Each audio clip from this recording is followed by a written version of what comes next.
Are you torn between Anki and Gizmo? You're not alone. Today, we'll compare these two popular tools to help you decide which one is right for you.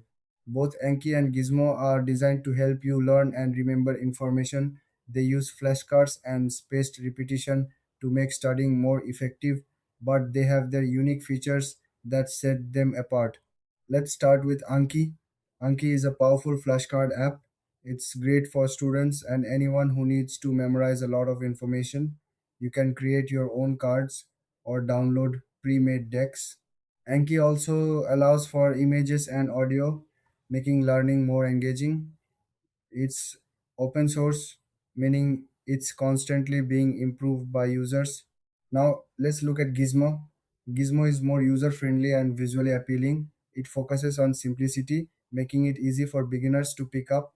You can create flashcards quickly and even share them with friends. Gizmo also includes quizzes and games to make studying fun. So, what are the key differences? Anki is more flexible and customizable, while Gizmo is simpler and more straightforward.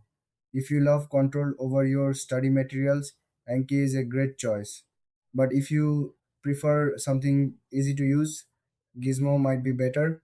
When it comes to features, Anki has a more robust system for tracking your progress. Gizmo, on the other hand, shines with its interactive elements. Both tools offer mobile apps so you can study on the go. In terms of pricing, Anki has a free version, but some features require payment. Gizmo also offers a free tier, but you may need to pay for extra features. In the end, if you want depth and customization, go for Anki. If you prefer ease of use and fun, choose Gizmo. Thanks for watching. If you found this comparison helpful, don't forget to like and subscribe for more content.